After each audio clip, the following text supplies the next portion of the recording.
Alright, so this is the beginning of my tutorial on how to build a set of gauntlets. And I'm going to show you, I've got it all laid out. I didn't show you that I did that. I'm just showing you, or how, as I did it, I'm showing you the after. Now if you'll look, that's actually black magic marker. And what I did was I inspected my sheet for any places where there might be scratches or dings or just stuff that I didn't want to show up on my finished armor after it's polished. The next step, if you look closely, you can see I've got all the holes marked. Okay, that's because on my patterns that I've made, I have them marked. My next step is to take a center punch and punch each one of those. Then I'll cut everything out, and I'll use a belt sander to take off all the edges, around all the edges, so that nothing's sharp. And then I'll take my Whitney punch and punch all of the holes out before I do anything. It makes it a whole lot easier to do that if you just punch them out before you do anything. And then I'll go through and I'll shape each piece the way they need to be shaped. And I guess I'll show you that stuff as I go too. Alright, so I took my center punch and I punched every little dot that was on there where I'm going to make a hole. And then I cut out just the rough section. And now I'll work on cutting out and making different sections. Like I'll make a cut maybe somewhere around in there or there, and, somewhere so that I can break this down into more manageable pieces. And I'll just keep breaking it down into more manageable pieces. Some of the cuts I'll make will be between things, and some will be right on the line, so that I don't have to make a second cut. It just depends upon whatever works. In any case, I'll show you the next step here in a little bit. As you can see, I've got it cut into several smaller, easily managed sections. I can start cutting out pieces, and as I cut the pieces out, I can get them a little closer. While I was cutting these big sections out, I managed to hit a line right there real good, and a line right there real good. But it's not easy to cut out. On a big sheet like this, it's not easy to cut out a small item. So for me it isn't anyway. So I just break things up into more manageable sections, and then I can start actually hitting some lines. Like I'll take and before I even cut the center part out, I'll cut that line right there. Same thing with this right here. I might actually cut that line right there or something before I cut these off. Just now that it's and easier to manage sections, I can do things like that a little bit easier. So in any case, I'll update you again. There we go. It's sprinkling a little bit, so I'm gonna have to make this a little quick. But this is basically how I file my edges. I use a belt sander, so I sand my edges. Basically, while it's running, I roll it back and forth in different directions like that, and around those edges. Anyway, like I said, it's raining, so I'm gonna put this thing away. Alright, something I forgot to do is mark my fold lines, and they are exactly how they sound. I'm gonna put a crease right there and fold it right there so that they work better, so they articulate better. But I just marked those. I know I hadn't marked those before, and you're probably gonna see these later, and I figured I'd explain them. So that's that.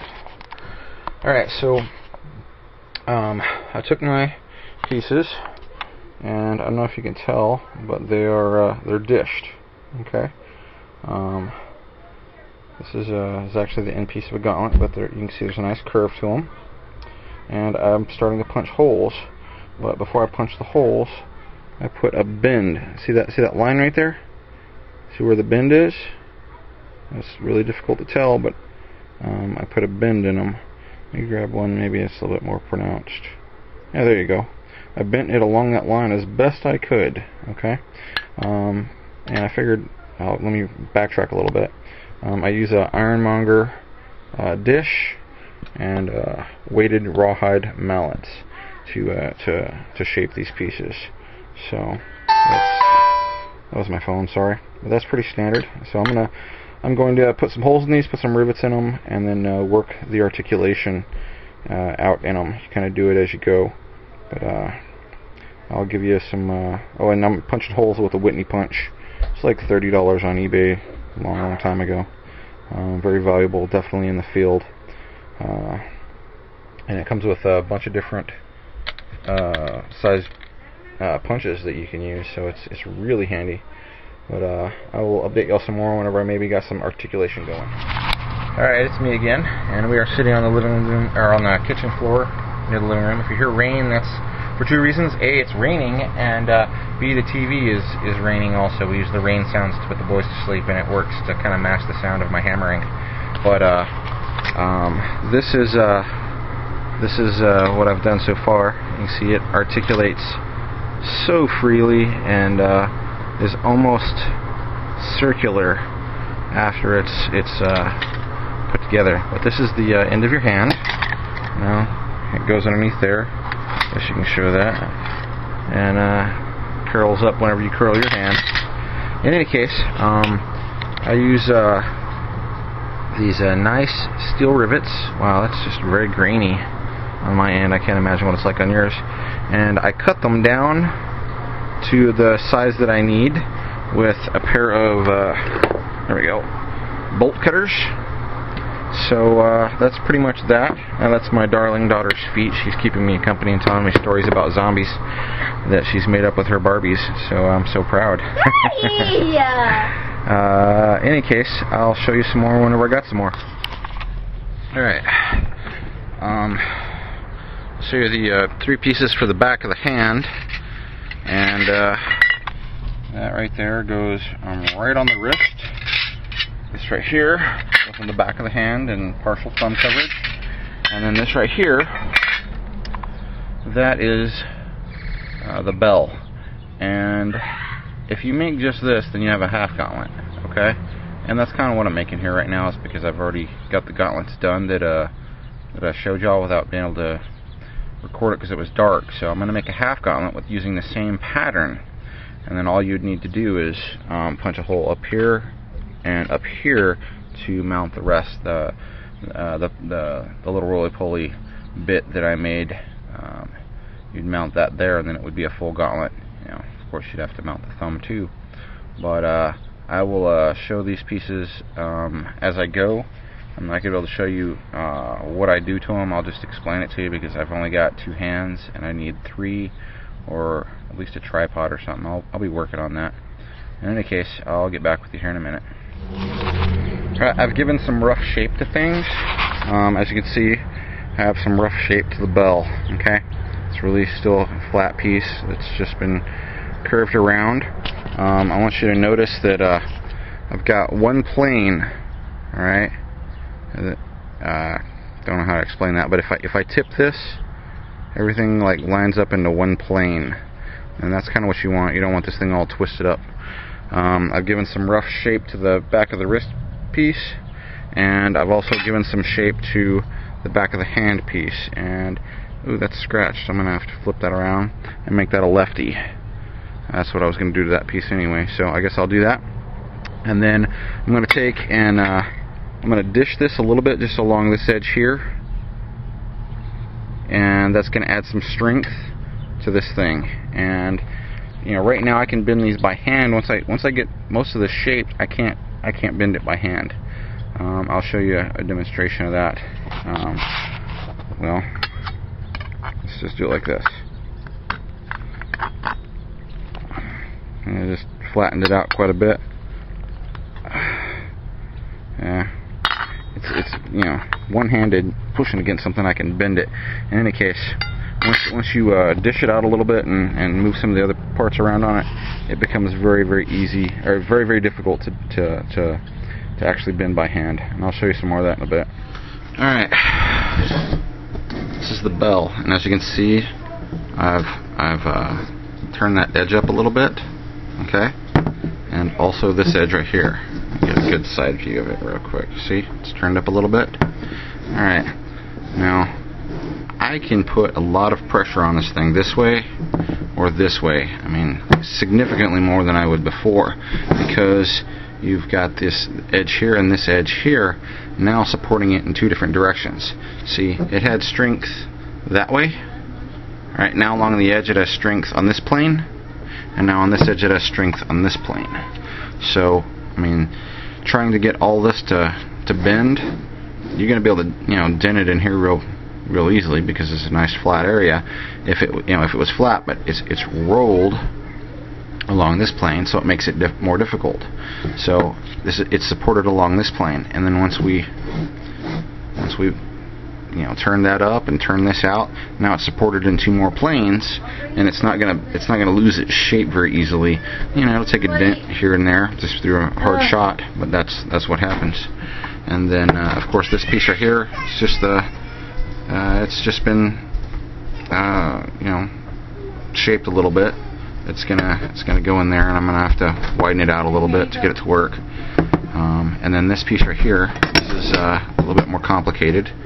As you can see, it's got some dish to it. I've dished all along this top edge right here and in the thumb, and you can see it along that plane there. Okay, and that adds tons of strength to it as well. And then I turned the bottom up. Alright, so put them together. Actually, I polished them before I put them together. Then I did the final shaping on them as I put them together. As you can see, they fully articulate and look awesome. But this is the left hand, and it'll just go like that. There'll be a strap across your between your thumb and your first finger, all the way down to like right here. You just punch a hole as far down as you can and put a strap there. I'm just about to strap them, and I got a right-handed one right here. And I like them because you have pretty much full range of movement when you use them.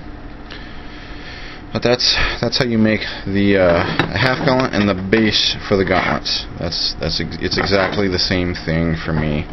And this is actually my premium half gauntlets. If I'm making just a regular set of half gauntlets, I'll take and put a piece of leather where this is, all right, and just rivet this together, just like I would the gorget.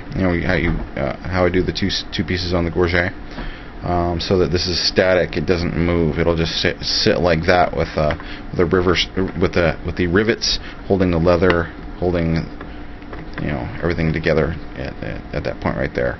I have been known to actually slide this down and just rivet these two pieces together too, just skipping that entirely and not using leather, and that works just fine too. But these are you have a lot more movement, and they're much more beautiful pieces anyway. So I like to do them that way. They do require more materials and more time, but they're so neat after you've got them done. In any case, that's the end of this part of this tutorial. Thank you much. Alright, so I just have almost got one gauntlet finished. It's like 10 o'clock. I'm delirious, so I'm going to show it to you. This is the gauntlet. Oh. It's got really good articulation, obviously. It's really loose. It's got a articulating bell. You can see that it articulates 100%. Wow, this is really hard to show. There you go. And these things are pretty much bulletproof now. Well, not bulletproof, you know what I mean. They're rattan proof. I've just got to make the thumb and attach it, and go from there. But how I make my thumbs, there's the two pieces for the thumbs. Okay, I've dished them out a bit. I'm gonna go outside on a stump with a ball peen hammer and dish them out some more, and then I'll take this piece here and weld it right there, and I'll make a little cup. You can see there's barely any cup to it at all, so you can get some light. But by the time I'm done with it, you'll be able to stick your thumb in there, and the end of it, you can hit that with a hammer, and it's not gonna hurt you much. It's not gonna break a bone, and it'll probably sting a lot. And then it'll attach right there with a couple of rivets and some leather, and that'll be your thumb protection. It's pretty good thumb protection. It's I've imagined some better thumb protection. I'm probably going to be working on that real soon. But as far as gauntlets go, this is what I've the pattern that I've developed over the years for gauntlets. I've taken several different patterns and taken the best parts that I like out of them and designed these. But I'll take and make this edge. I'll roll it out just a little bit, like I did here. You might be able to see it there a little bit. But I'll roll this edge out a little bit. I should have rolled this edge here too, but I'm just tired and trying to get these things done, and they work really well without doing it. I'm just trying to add a little character to it. So in any case, these are some really simple gauntlets to make. It's a good pattern. Just got to have the right tools for it, and they take quite a bit of time to make. There's a lot of pieces. I mean, each gauntlet takes, I think, 10 pieces. 1, 2, 3, 4, 5, 6, 7, 8, 9 pieces. I don't know where I got 10 from. Let me count that out again. 1, 2, 3, 4, 5, 6, 7, 8, 9. No, it's 9 pieces. So you have to clean. You have to create and clean and do everything to 9 pieces. Now, after everything's put together, the next step is to take it out to the polishing wheel and make it look good. And they will. But these are good gauntlets. In any case, I'll try to show some more on the thumb, the attachment of it, and putting some gloves in it and calling it good. Talk to y'all later.